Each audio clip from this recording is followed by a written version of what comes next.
Us now live. Hey, Patrick. Hey, Patrick. Hey, guys, I tell you what, I do feel like I'm in a galaxy far, far, far away, but I'm not. I'm at Skywalker Ranch, here with Hayden Christensen, the star of Star Wars Episode 2, and friend. We have, just right before we went on the air, Hayden got a little visitor. Just turn around so they can see. A little visitor from... A lot of stuff like this has been happening. Wait, turn all the way around. He's on your head now. It's crawling up my neck. He's on the top of your head, so you're cool. All right, nice one. A lot of stuff like this has been happening out here in the wilderness. We saw a deer run up not too long ago. It's all kinds of crazy stuff going on. Llama. Yeah. I love the... He's Is he right on top of my head right now? Leave him be. He'll jump right in my face, I'm sure. Yeah. Before we get started talking about Star Wars, let's talk about where we are. Skywalker Ranch is the place that built Star Wars. Yeah, more or less. This place is amazing. Absolutely amazing. If you guys ever have a chance to come out here. You won't really.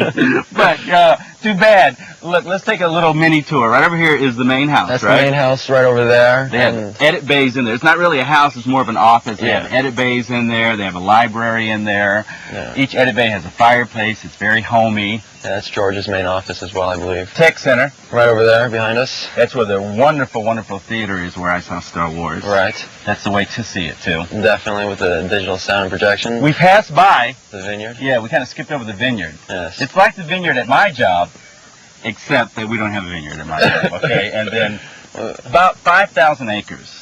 Yeah. 5,000 plus acres, so really nice. Just setup. an incredible So progress. George Lucas is doing well.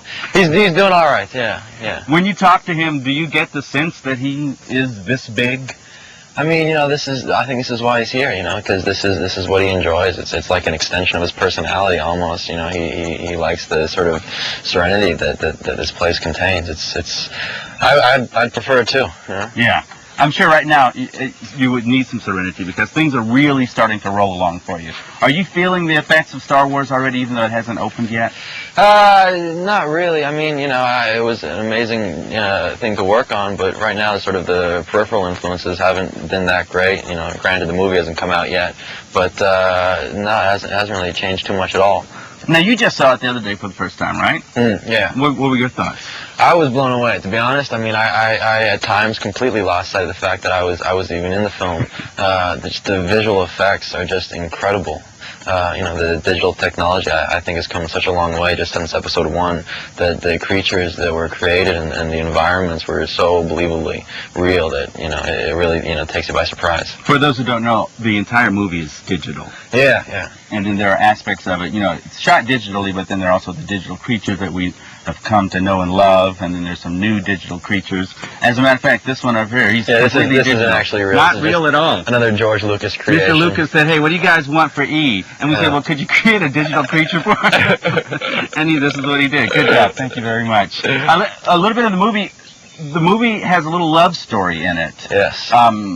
Between you and Natalie Portman. Yeah. Queen Amidala, who is no longer a queen. Right now, Senator.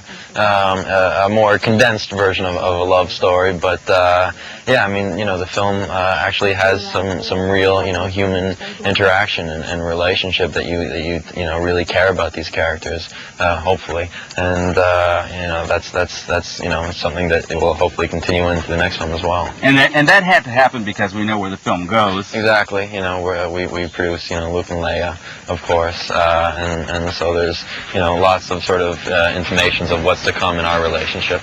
Now, something else that had to happen was you had to learn a little bit about the lightsaber. Yeah. Because I looked at some of the video of you prancing around, or I don't know if prancing is the right word. You're practicing, practicing your lightsaber. You actually took quite a bit of lessons.